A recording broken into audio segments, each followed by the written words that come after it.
同学们好，我们今天开始呢上新的一篇，在这之前呢把11篇做一下小结。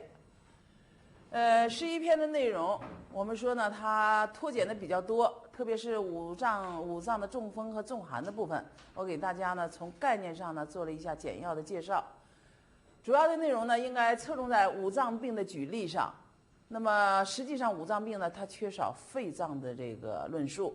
我们呢把这个邪枯的内容给大家补充进来，所以呢也是个5个病症。首先说肝浊的概念，因肝脉呢不邪络胸，有病邪流至浮浊而得名，以胸胁痞闷不舒，甚则刺痛，并常遇导其胸上或遇隐热为特征的一类疾病。病因病机呢就是肝脏受邪，疏泄实质，则影响肝的经脉，以致呢气血瘀滞，浊而不行。临床特征呢，就是其人常遇导其胸上，鲜味苦食，但遇隐热。玄附花汤呢，提出了行气活血、通阳散结的这个治法，这是有关第7条的分析。肾浊，寒湿之邪逼浊于肾的外府腰部而得名，以腰痛、腰冷、腰重、形如水状为主症的一类疾病。病因病机呢，就是身劳汗出，衣里冷湿，久久得之。所以久二字呢，来说明寒湿之邪，它一定呢得是经过一段的时日，特别是呢自己的正气不足，才能够邪侵。邪侵的部位一定是腰部，所以寒湿之邪必着于腰部，阳气不行。临床特征，我们把这个条文呢给大家串解了一下子，就是腰以下冷痛，腰重，如带五钱钱，冷痛重。那么身体重，腰中冷，如坐水中，形如水状。反不可，小便自利，饮食如故。我们给大家概括了4有症，包括形如水状；3无症，就是不可，无小便不利，无饮食不欲，是吧？政治上就是干姜灵珠汤，请大家注意，这甘一定得是标志着甘草啊，不能把它写成干姜，一下丢了一味药。后世呢就称它为肾浊汤，温中散寒，健脾除湿，从宗焦而治，是吧？那么脾约呢，咱们在课堂上时间的关系没有讲，我用这个小节给大家归纳一下，实际上和《伤寒论》的这个认识是一致的。概念因胃强脾弱所致小便涩、大便坚、扶阳脉浮而涩为主症的一类疾病。在病因病机上呢，认为脾的转输功能被胃热所约束，所以起名叫脾约，不能为胃行其津液，津液偏肾膀胱，致肠道湿濡，所以大便怎么样呢？就是燥啊。那么麻子仁丸就有泻热润燥、缓通大便的作用。心伤这个病因病机呢，就是给大家补充进来，就是情志劳倦，耗伤了心气心血，阴火上浮而清气下陷。这个临床特征呢，就是劳倦，头面赤而下重，心中痛，而且我给大家补充了千金的看法，认为心中痛彻背而自烦发热脉弦。邪枯的概念就是指因血气虚少所致，以无故悲伤哭泣为主症的一类疾病啊。在病因病机上呢，我首先说了生理，就是《素问》呢给归纳的人的精神魂魄同主于心。那么血虚呢，则肝不藏魂；气少则肺不藏魄。血气虚少则心神不足，致精神离散，魂魄妄行，甚则呢发生癫狂。关于癫狂的认识，就是看大家的那个选注啊。三焦病症的举例：热在上焦，阴咳为肺痿；热在中焦，大便坚；热在下焦，小便上表现为尿血、淋闭不通。大肠呢，如果有寒则误糖，有热便肠垢；小肠有寒下重便血，有热必滞。最后呢，对积聚骨气做了鉴别。这个呢，我就是根据难经的这个归纳，是吧？有形之邪，病在脏，痛有定处，推之不移；病未深，而且在血分，比较难治。那么聚呢，就是无形之气，病在腑，痛无定处，推之则移；病未较浅，在气分，较易治。这个地方你看着很浅显，在当时的话呢，作为仲景能够在难经的基础上，把它呢就是积聚真假这一类的，怎么做一个一般性的鉴别。在目前呢，对于肿瘤这部分的认识，我觉得呢，初次是吧，做一个基本的鉴别，这是很有用的。骨气是骨气呢，壅塞脾胃，肝气郁结而胁下痛，无形之邪，按之痛呢暂缓，气复结而痛在坐，必消其骨气，以根治。这个呢，我课堂上已经拿它和素食做了一下对比。这个11篇的内容就这样了。今天呢，我们接下来讲第12篇痰饮咳嗽病篇，也是全书呢一个重大篇章，而且呢，它包含的内容是吧比较广泛，涉及的条文41条，我呢将用这个6个学时啊，争取讲30几条吧，啊，这个呢在讲解的过程中就是需要串讲啊，需要串讲，这样呢把条文呢能够主题鲜明。本篇呢就讲了痰饮病啊，这个为什么还要提到咳嗽？我们在第7篇呢已经专门讲了肺系疾患里面的有关咳嗽病症，特别还有咳嗽上气涉及肺脏的内容。而这个里面呢，它特指的这个咳嗽一定是和痰饮相关的啊，是痰饮所致的一类咳嗽。那么大家会想啊，我上次讲肺脏的话，讲咳嗽上气，就是一类是属于痰，一类属于饮邪疾患，是吧？这个呢，我觉得它这个地方呢有啊，比方说内外和谐的，像浮饮就是这样的。那么呢，当我们讲了这条文和有关的这个方志呢，你会发现还是呢有一定区别的啊。所以这个首先来说痰饮啊，这个含义上，因为在中医文献里面，特别是张仲景这篇开始，这个对饮邪为患的疾病，它实际上所赋予的含义呢有3个，一个呢就是给饮邪以这个命名。第二呢，就是说呢，它是一个病理性产物。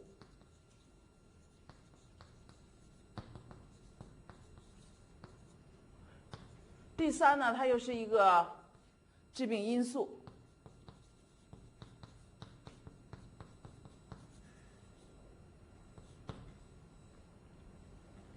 只是给饮邪，我为什么没说痰呢？因为既然要说到这个命名了，那么这个痰字实际上呢，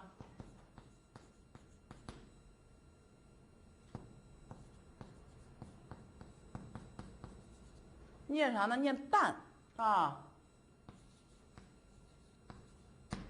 淡。当什么讲呢？是呢水液流动的啊之貌。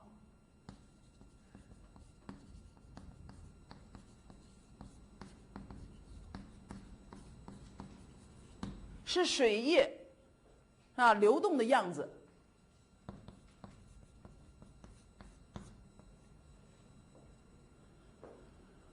所以在当时啊，这个张仲景对于咱们肺系能够咳出来的那种有形之痰，称之为什么呀？浊，或者是呢叫做浊唾，或者呢叫做吐浊，是吧？这在第7篇我们已经讲过了，它不存在着这个痰的这个概念啊。要说呢，念成啥呢？念成淡饮。所以你在千金啊、外台呀、你所看到的，它那个字啊，就有的写的淡饮，看着没有？有这样的字样，甚至还有呢写这个淡饮。我们现在呢，张仲景这会儿他就给写成这个字样了。实际上呢，这个概念从命名上，应当说这个痰饮是广义痰饮。啊，广义的这个概念，泛指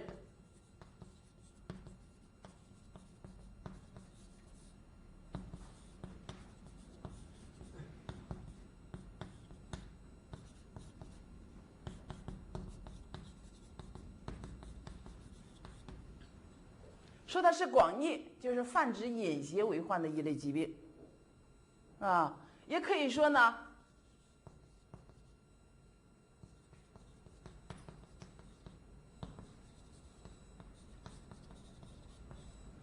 是四饮的总称，啊，四饮的总称。这四饮有哪些呢？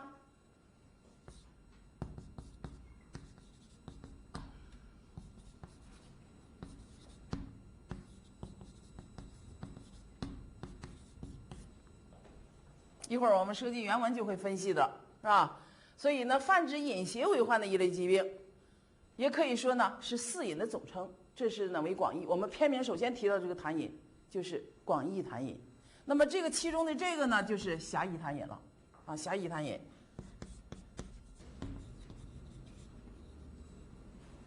那么作为狭义痰饮，一定是指饮邪停留在心下，这是它原文里面反复强调的，心下有痰饮，是吧？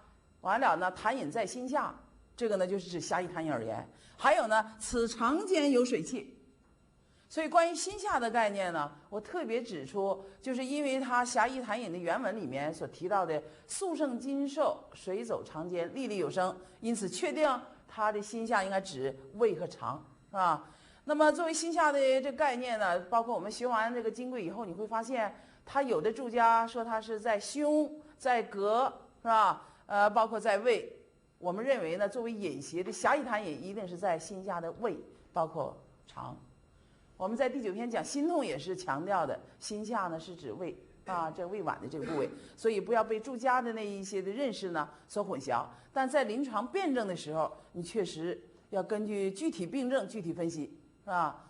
那个不完全居于这个字下。这现在我要讲这个广义狭义痰饮的概念啊，在实用内科学里面，那么他呢把这个痰饮的病名啊，更把它落实在是一种水液代谢失常所致的疾患，是指水液在体内运化输布失常，停积于人体局部的一类病症。这个呢，如果讲完痰饮啊，包括它的成因呐，临床表现呐，特别是当以温药合治这样的治疗原则，你就会看到这个痰饮的命名。为什么泛指饮邪为患的疾病？我是从张仲景的这个广义狭义之分这样来解释的，是吧？那么通过我解释狭义痰饮的这个概念，大家也会看到，对于这个分类上有4饮之别，拿什么做诊断依据呢？一个是饮邪停留的部位，第一是用引流部位是一个标志，第二就是它临床所表现的典型病症。这2个依据是对痰饮病进行分类的依据，或者说临床诊断依据。现在呢，我说呢，既然是和这个水液相关，是吧？和水液代谢相关，我们已经复习过《素问》的这个经脉别论，对不对？在肺痿的时候曾经复习过，是吧？引入一胃，是吧？怎么样的一个水液代谢过程？现在我想说的呢，因为诸湿总满皆属于脾，对不对？那么讲外湿的时候呢，就是说它能够感受湿邪，必先怎么样啊？先有内湿，有脾虚的问题，是吧？有这个转输的这个功能不健的问题，所以它才容易招致外邪。那么湿邪和痰饮之间怎么鉴别？又和将来我们要讲的14篇水气怎么鉴别？既然都是水液代谢失常，是不是啊？那么我说呢，作为湿病，特别是外湿，它是少量的水分，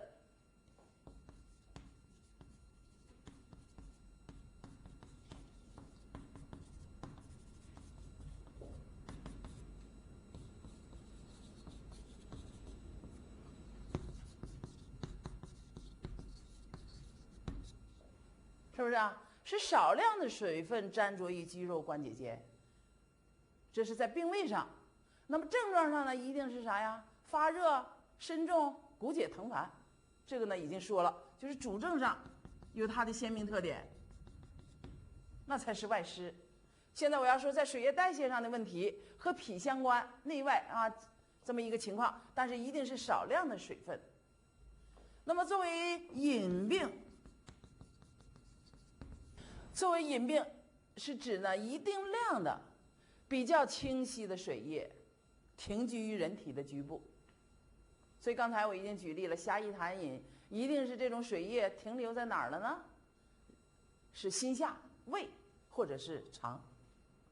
那么悬饮呢、一饮、支饮怎么样？我们结合原文再给大家分析，一定是停居于人体的局部。由于停居的部位不同，临床表现不同，那一定呢要伴随着它的临床主症，同时来做这个不同饮病的分类。那么作为水气病，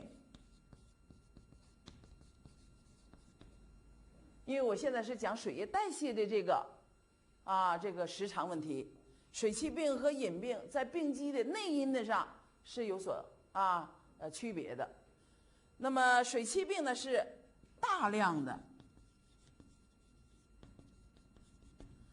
更为清晰的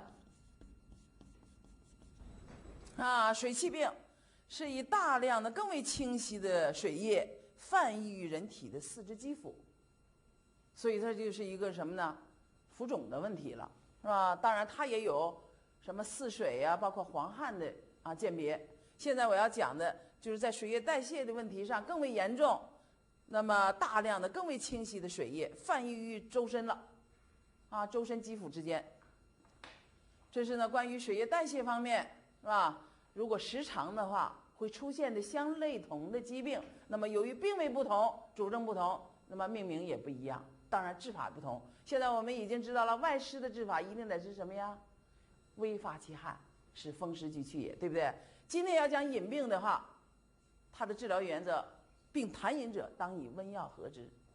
那么水气病的治疗原则，它要分腰以下肿当利小便，腰以上肿当发汗乃愈。所以这个呢，对于张仲景的这个关于饮病的认识非常的系统而且从理法晃药脉因症治上论述的比较全面，对后世呢这个包括目前临床上从理论实践上有重大指导意义。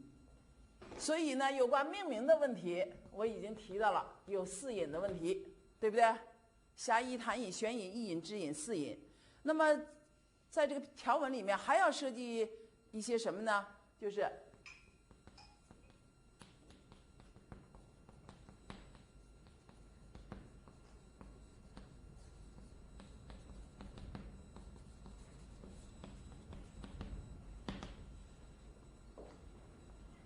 有关命名，是吧？流饮呢、浮饮呢、微饮呢、沸饮呢，先给大家呢说一下这概念，到条文的时候就不再重复了啊。流而不去，浮潜伏不出之意，是吧？这就证明这个不管是流饮还是浮饮，它们共有的特征有4条：引流部位较深，病程呢病程较长，是吧？病势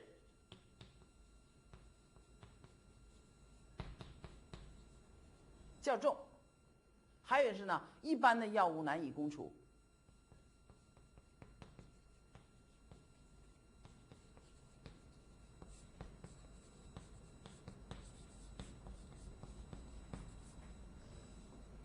一般药物难以攻除，这是呢，不管是流饮还是浮饮，共性的问题有这4点，是吧？所不同的地方，作为流饮是流而不去，那么流饮呢，分属于4饮之中。流饮、浮饮的概念，要是说考试，作为本科生来说，你不能提笔就写流饮是饮邪流而不去，分属4饮中，浮饮就是指饮邪潜伏不出，属于支饮的一个类型，就答完了。必须得先说什么呢？它有4个共性，然后再说分别它是怎么回事儿。作为流饮分属于4饮中，结合条文我们会给大家解释怎么分属的，是吧？作为浮饮，既然是支饮的一个类型，它就属于素有饮邪它潜伏不出，又被外邪怎么样呢？诱发，这个呢属于内外和谐那看它怎么表现的这个临床症状。这是有关流饮、浮饮的概念。下面说微饮和沸饮。微饮呢，就是我们条文里面的第17条，苓桂猪肝汤主之，肾气丸以主之。第17条原文，它是特指呢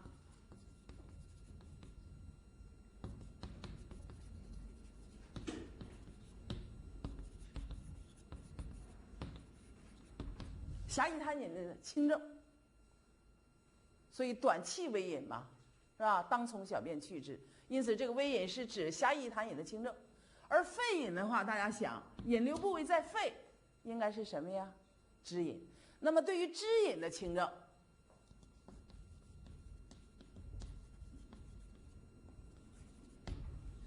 条文说气脉平也，因此呢是支饮的轻症叫做沸饮了。这呢，首先呢举例，而且把概念先清楚，它确实赋予饮邪是一个命名的含义。第二，我要说病理性产物和致病因素的问题，这两者，我想呢，根据讲它痰饮的形成，或者说它的病因病机，自然呢就明确了。所以在这里呢，不单独来解释。那么下面呢，我们就结合原文呢来给大家复习一下。首先看第一条，就是要突出解释痰饮的分类及主要脉证。问曰：夫饮有四，何谓也？诗曰：有痰饮，有悬饮，有溢饮，有支饮。所以这个夫饮有四，这就指的篇名的广义痰饮，有4种分类，有哪些？那么第一个就是狭义痰饮，然后悬饮、溢饮、支饮，是吧？问曰：四饮何以为宜？诗曰：其人素胜金瘦，水走长间，粒粒有声，谓之痰饮。饮后水流在胁下，咳唾饮痛，谓之悬饮。饮水流行，归于四肢，当汗出而不汗出，身体疼重，谓之溢饮。可逆息，短气不得卧，其形如肿，谓之支饮。这个条文呢，如果你不认真来学习这个痰饮篇，可能就没有这样的深刻记忆。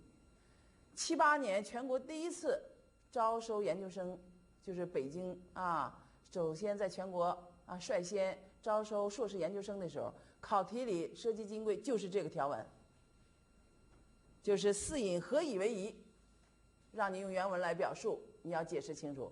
还有一个大篇的条文，就是我们讲的第1篇第2条，夫人禀五常，记得吗？就是讲人与自然这样一个整体观，强调了早期治疗的原则和摄生保健的那么大的一部分内容。他出示了这个条文以后，让你分析，背不下来，但是你得把主要内容得解释清楚。所以金匮学习还是很重要的，是吧？作为经典的基础，那么这些呢大的篇章，我们重点解释的内容属于一类条文的范围啊，请大家呢能有一个深刻的印象。首先我们来说这个四饮何以为宜。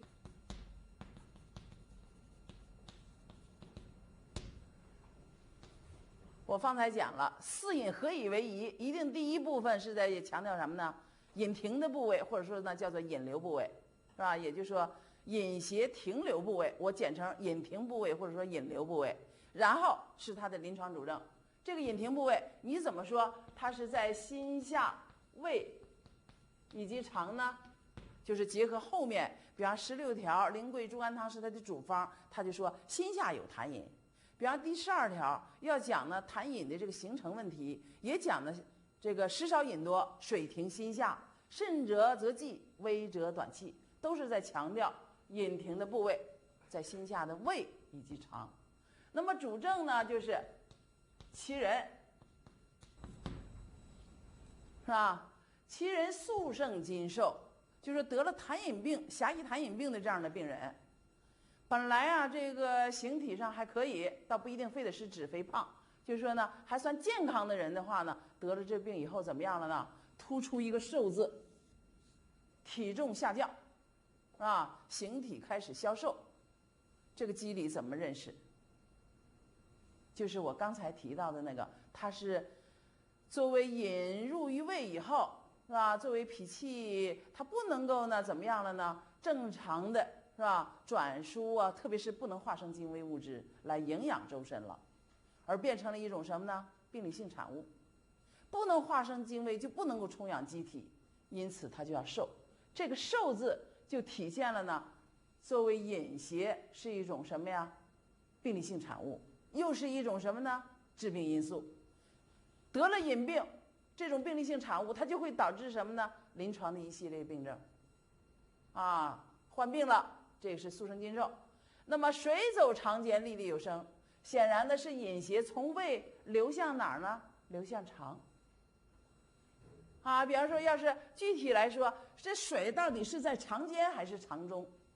按理说呢，这个水液特别是胃肠功能的这个异常的话，它是有长鸣音的，对不对？有的版本上写的辘辘有声，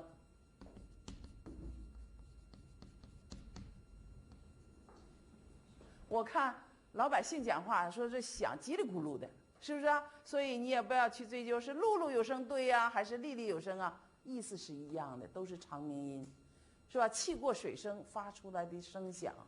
因此呢，这个地方呢也来说明刚才我讲的引邪的流动貌，称之为什么呀？淡引也。所以它这块也是清晰的啊，水液由胃走向肠间或者肠中，发出了一种粒粒有声。所以这个特点呢，就是狭义痰饮，一个是受，一个是怎么样有声。这是这个条文里面对狭义痰饮从引流部位是吧？那么临床病症表现，实际上我们从中是分析了它的病因病机啊。这病机呢，实际上就是从这个引邪作为它比较清晰的呢，是由于什么呢？脾运失司来的。脾运失司呢，它就不能够化生精微物质，不能从养机体，那么它就出现消瘦。这个临床实践的话呢，我觉得和西医学里面所讲的十二指肠壅之症啊，十二指肠壅之症，大概得了病以后，这病人包括家属都害怕他是胃癌，很快的就瘦。哇，肚子哗哗响，不想吃东西了。那么这个呢，实际上呢是一种壅之症啊，壅之症，和我们讲的狭义痰饮是一样的。所以这块的话呢，和胃肠功能的紊乱呢，是不是啊？胃肠的疾患呢，我提到了十二指肠壅之症啊，这个比较相符。下面说呢，饮后水流在胁下，咳唾饮痛，谓之眩饮。是吧？这现在说的眩饮，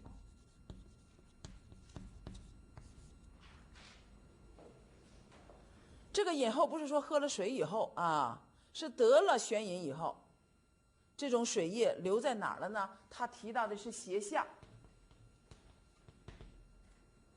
现在呢，我们已经看到了，这个如果和近代医学的这个 X 线片子你要一对照。咱们是胸腔腹腔啊，得隔开啊，对不对啊？你要胁下就得是腹腔的了，对不对？那个胸腔以上是心肺啊。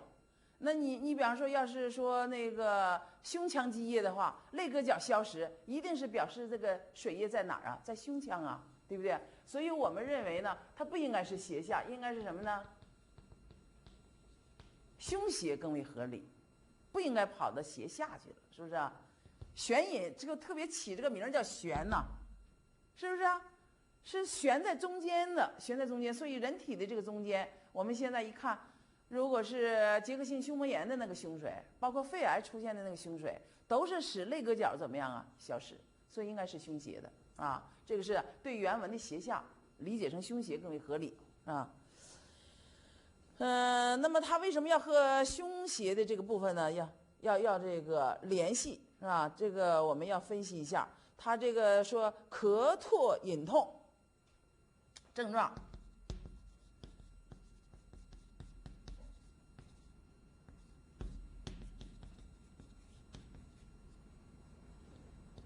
咳嗽、吐痰，而且当咳嗽、吐痰的时候，胸痛呢怎么样啊？加剧。实际上是说了3个症：咳嗽、吐痰，而且呢有胸痛。并且呢，伴随着咳嗽、吐痰的时候呢，胸痛加剧啊，胸痛加剧。这个呢，显而易见，在病机上，它要联系什么呢？一个是肺的问题，胸胁我们已经看到了是啥呀？肝和肝相关，因为肝的经脉呀循行怎么样呢？就是不两协的，肝脉不两协，所以这个作为这个气机的话。它为什么要设计肺和肝呢？因为中医理论里面呢，它讲的气机的这种升降叫做什么呀？左肝而右肺，这个气机失和了。那么因此呢，它就是特别是肺的宣降受到影响的时候呢，它肺气上逆，要咳嗽呀，要吐痰呢。当然这个和肺的气机有关系。那么关于胸痛的问题，因为肝脉不与两协，所以呢，作为气机上和肝肺有关。当阻遏了呢肺的宣降的话，它会咳嗽呀、吐痰呐。胸痛的问题为什么要加剧？和肝它不能升，肺不能降，这种气机升降失和相关。这是眩饮。饮水流行归于四肢，当汗出不汗出，身体疼重，谓之易饮。这个引流部位是吧？它强调了是什么呀？饮水流行归于四肢，所以这个呢是指的呢这个漫溢了到哪儿呢？四肢肌肤，是吧？要说它和水气病部位是相同，水气病的话呢，那是更大量的。要说浮肿怎么样呢？非常明显啊，非常重。这个地方呢，他说身体疼重就这样。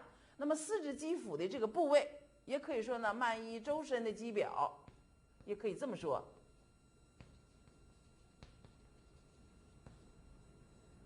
因此在主症上啊，这个就得是怎么样了呢？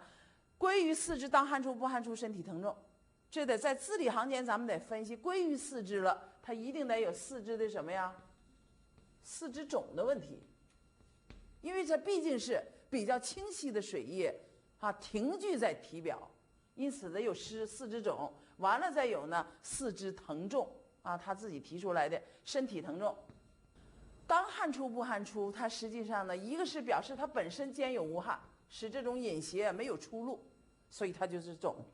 还有一个呢，提示了作为易饮的正当治法就是应该发汗法啊，发汗法。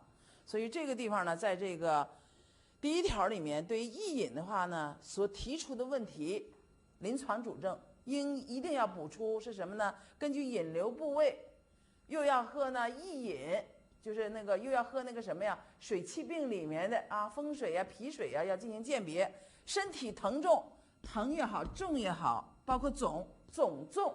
正是说明它怎么样啊？湿邪为盛，是不是啊？水液嘛，已经呢漫溢到周身来，因此身体疼重，而且肿胀，无汗，这种饮邪没有出路，因此呢，它需要用发汗法来治疗。这个在病机的认识上呢，作为易饮呢，也是它影响到水液代谢的问题啊，而且进于体表了，汗液也不能排，是不是啊？那么阳气呢就被阻遏，因为作为饮邪为阴邪。最易阻遏阳气，重的话呢是伤人阳气，所以阻遏阳气的话呢，阳气不行就怎么样呢？表现疼啊、重啊，是吧？甚至不汗出而肿，这是易饮。最后呢提到的支饮，支饮直接说可逆以息，短气不得卧，其形如肿。这个呢，它和我刚才说的疼啊、肿啊、重啊不一样，这叫如肿，是不是啊？外形像是肿的样子。这个易和易饮呢是有区别的啊。支饮的话，根据它的这个主症，它没有直接提示它到底停在哪里。刚才我已经给大家说了，支饮的轻症叫做什么呀？肺饮，因此它的引流部位一定是胸肺。引流部位在胸肺，表现的主症咳逆啊，咳逆这个地方呢，包括短气，都是属于呼吸的异常表现，呼吸促迫呀，呼吸有一定困难呢。以息呢是什么呀？就是必须得怎么样啊？靠着东西啊，靠着背啊，靠着什么呀？那个半卧位的状态是吧？那么不得卧也是证明还是躺不下，是吧？所以我说呢，他这种姿势实际上是顺应呼吸啊，特别是肺主气这样的一个正常生理功能，必须得是怎么样啊？向外、向下，是吧？宣发和肃降这功能，它这样的一种平倚呼吸，能够呢减轻它这种呼吸困难的状态。那么其形如肿呢，实际上就是气逆水也逆，气逆饮邪随之上逆，因此呢也肿。这是关于支饮啊。现在呢就1、2条着重说明了，是吧？广义谈饮里面有4饮之分，那么4饮之别依赖什么呢？第一，引流部位；第二，临床主症。现在我们已经把这个4饮的主症和引流部位给大家讲清楚了，不重复了。那么关于如何产生的小病机，已经提示了，关键在于脾运失司，是吧？那么它不能化生精微，形成了什么呢？病理产物。它停聚在哪里，它就要阻遏那里的阳气不通，是吧？要出现一系列的隐停之后的临床主症。所以关于分类的话呢，这4隐包括我刚才又讲到流隐啊、浮隐啊、微隐啊、什么肺隐等等，它不是4隐之外又有的，一定都是涵盖在4隐之中的，这个一定要搞清楚。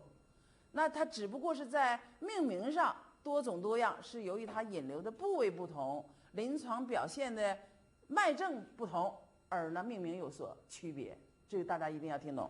下面呢进一步来解释，就是关于这个隐病的分类和这个临床表现啊，这几部分的呢，就是给大家做一下说明就行了，是吧？一个是呢第3条到第7条，水在五脏的问题。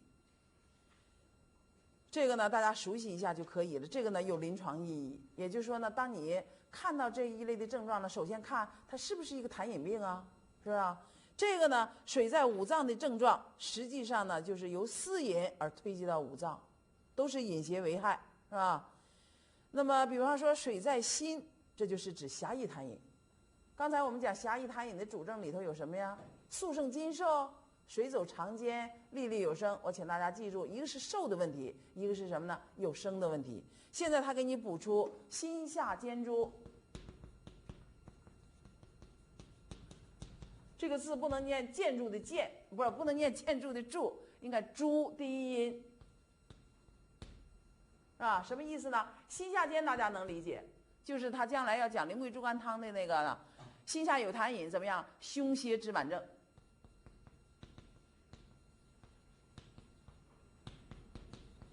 因为隐邪停留在心下的话，它是一种呢支撑胀满感，也可以叫做心下兼。那么心下有诸然而跳动，所以呢是心悸的表现，也就是说心下悸，这也是水气凌心所致。这是在如果波及到五脏的话，它给补出来水在心的症状，实际上呢也等于把狭义痰饮的症状补出来，有胸胁支满，有心悸的问题。第4条，水在肺，水在肺应该是支饮呢，还是应该是溢饮呢？啊，应该是支饮。刚才我讲了，是吧？引流在胸肺，因此呢，水在肺，支饮的表现。这个支饮的表现应该是啥呀？他讲的，吐涎沫，欲饮水。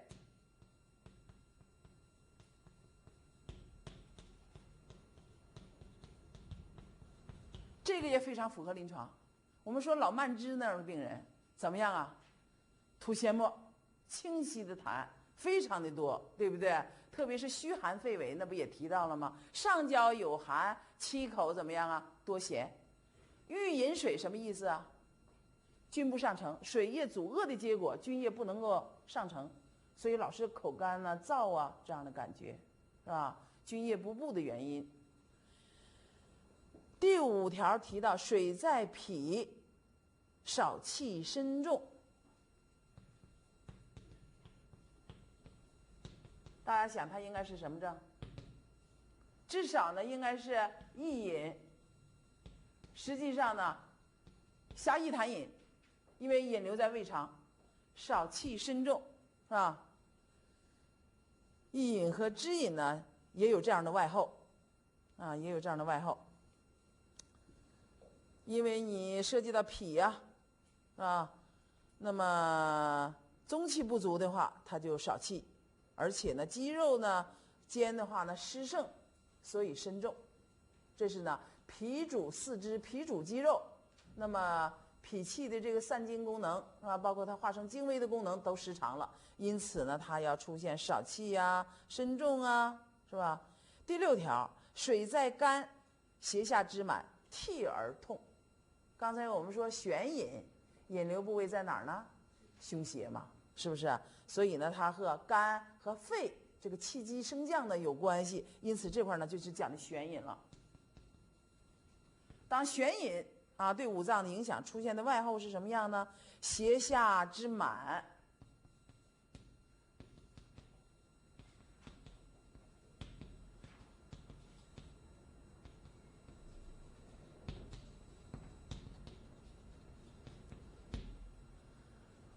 因为他讲的那个悬引引流部位是在胁下，我已经告诉大家，胁下好像不准确，应该说胸胁。这个是呢讲的这个地方和心下它是要进行鉴别的，对不对？狭衣痰饮引流在心下，所以呢他也提到胸胁之满。我们说呢，作为狭衣痰饮的部位，确实和胃肠相关。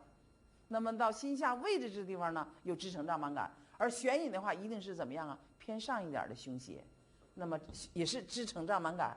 涕耳痛，刚才我们讲的是什么呀？咳唾饮痛，讲了胸痛的问题。当他咳嗽吐痰的时候，使胸痛加剧。现在是咋样啊？打个喷嚏怎么样啊？都会使疼痛加剧的。这个呢，因此是还是在说悬引的主症，同时呢又有呢轻重之别。那个水在肾的问题，这个实际上呢应该属于狭义痰饮。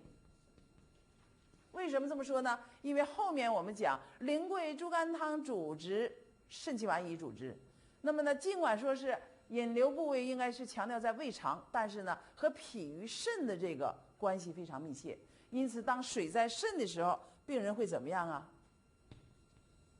心下悸，和刚才的这个是怎么样啊？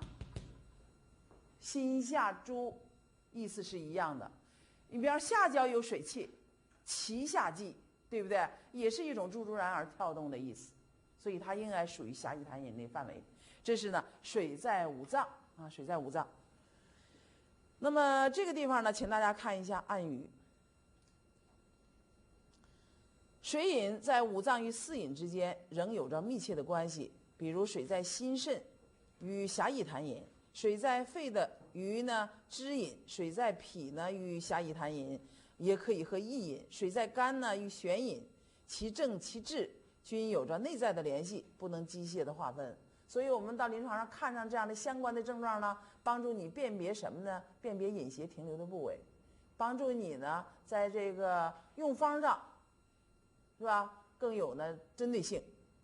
这是有关这个3条到7条，是在四饮的基础上，当它波及到五脏，临床所见的外后，来帮助你来体会引流部位的判断。这堂课呢到这里。